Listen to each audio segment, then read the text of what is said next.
Hi everyone, welcome back my channel. ಇವತ್ತಿನ recipe ಬಂದುಬಿಟ್ಟು ಹುರುಳಿಕಾಳು ಬಸ್ಸಾರು ಹೇಗೆ ಮಾಡೋದು ಅಂತ ನೋಡೋಣ. ಇಟ್ಕೊಂಡಿದ್ದೀನಿ, ಇದನ್ನು ಮಾರ್ನಿಂಗ್ ನೆನೆಸಿಟ್ಕೊಂಡಿದ್ದೀನಿ. ಇದರಲ್ಲಿ ಸ್ವಲ್ಪ ಸಾಲ್ಟ್ ಹಾಕ್ಕೋಬೇಕು.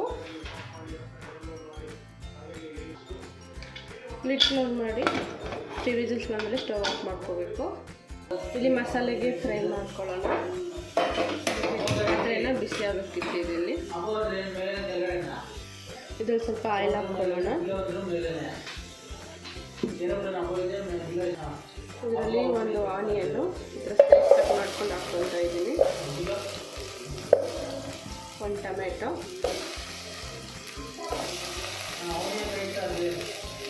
Garlic, green chilli,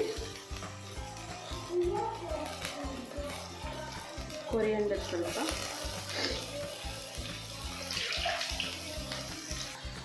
red chilli ಎಲ್ಲ ಹಾಕೊಂಡು ಚೆನ್ನಾಗಿ ಫ್ರೈ ಮಾಡ್ಕೊಳ್ಬೇಕು.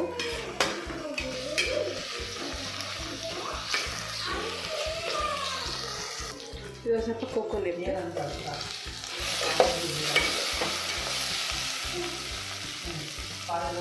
ಇದರಲ್ಲಿ ಸ್ವಲ್ಪ ಜೀರಿಗೆ ಪೆಪ್ಪರು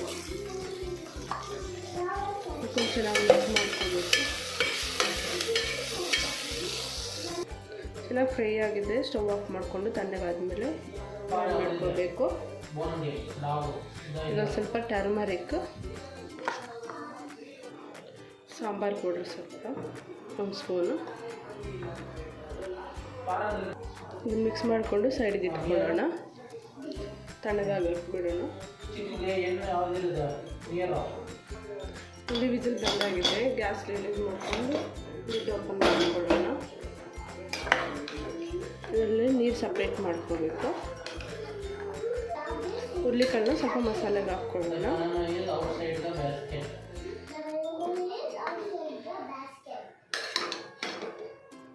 ಇದು ನುಣ್ಣು ಗ್ರೈ ಮಾಡ್ಕೋಬೇಕು. ಈಗ ಸಾಂಬಾರಿಗೆ ಒಗ್ಗರಣೆ ಹಾಕ್ಕೊಳ್ಳೋಣ. ನಾನು ಕುಕ್ಕರ್ ಇಟ್ಕೊಂಡಿದ್ದೀನಿ, ಅದರಲ್ಲಿ ಸ್ವಲ್ಪ ಆಯಿಲ್ ಹಾಕ್ಕೊತಿದ್ದೀನಿ. ಸ್ವಲ್ಪ ಸಾಸಿವೆ, ಜೀರಿಗೆ, ಬ್ಯಾಡಗಿ ಮೆಣಸಿನ್ಕಾಯಿ, ಜಜ್ಜಿರೋ ಗಾರ್ಲಿಕ್, ಆನಿಯನ್ನು, ಕರಿ ಲೀವ್ಸು, ಹಿಂಗು ಚೆನ್ನಾಗಿ ಫ್ರೈ ಮಾಡ್ಕೋಬೇಕು.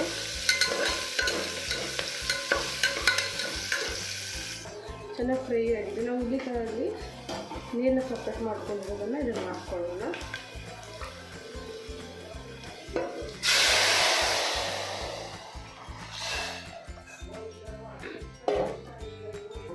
ಇಲ್ಲಿ ರುಬ್ಬಿಟ್ಕೊಂಡಿರೋ ಮಸಾಲೆನ ಹಾಕ್ಕೊಳ್ಳೋಣ. ಇದರಲ್ಲಿ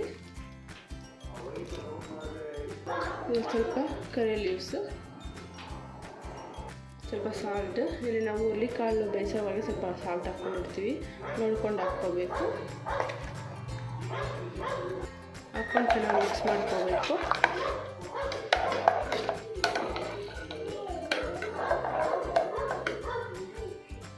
ಇಲ್ಲಿ ಕುಕ್ಕರ್ ಲಿಡ್ ಕ್ಲೋಸ್ ಮಾಡಿಕೊಂಡು 2 ವಿಸಿಲ್ಸ್ ಬಂದು ಸ್ಟವ್ ಆಫ್ ಮಾಡ್ಕೋಬೇಕು. ಈಗ ಪಲ್ಯ ಪ್ರಿಪೇರ್ ಮಾಡ್ಕೊಳ್ಳೋಣ. ಇದೊಂದು ಸ್ವಲ್ಪ ಆಯಿಲ್ ಹಾಕಬೇಕು, ಸಾಸಿವೆ ಸ್ವಲ್ಪ, ಕರಿ ಲೀವ್ಸು, ಗ್ರೀನ್ ಚಿಲ್ಲಿ, ಆನಿಯನ್ನು ಈ ಥರ ಆನಿಯನ್ ತೊಗೊಂಡು ಈ ಥರ ಸಣ್ಣ ಕಟ್ ಮಾಡಿಕೊಂಡು ಹಾಕ್ಕೊಳ್ತಾ ಇದ್ದೀವಿ.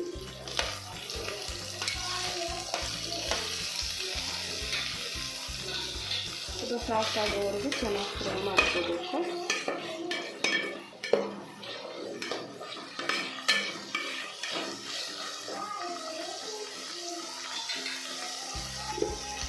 ಇದರಲ್ಲಿ ಸ್ವಲ್ಪ ಸಾಲ್ಟ್ ಹಾಕ್ಕೊಳ್ಳೋಣ.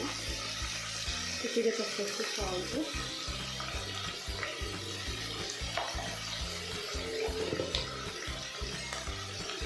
ಹಾಕೊಂಡು ಚೆನ್ನಾಗಿ ಫ್ರೈ ಮಾಡ್ಕೋಬೇಕು.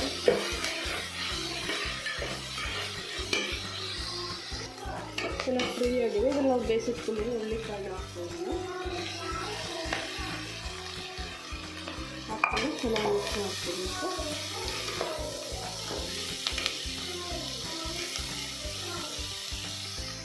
ಇದರಲ್ಲಿ ಸ್ವಲ್ಪ ಕೊರಿಯಂಡರ್ ಲೀವ್ಸ್ ಹಾಕ್ಕೋಬೇಕು.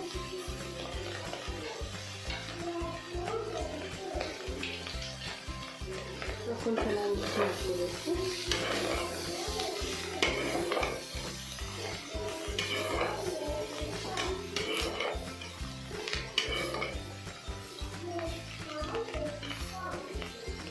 ಹುರುಳಿಕಾಳು ಪಲ್ಯ ರೆಡಿ ಆಗಿದೆ. ಸ್ಟವ್ ಆಫ್ ಮಾಡಿಕೊಂಡು ಸೈಡ್ ಇಟ್ಕೊಂಡ್ಬಿಡೋಣ. ಗ್ಯಾಸ್ ಓಪನ್ ಮಾಡ್ಕೊಳ್ಳೋಣ. ಬಿಸಿ ಬಿಸಿ ಸಾಂಬಾರು ರೆಡಿಯಾಗಿದೆ.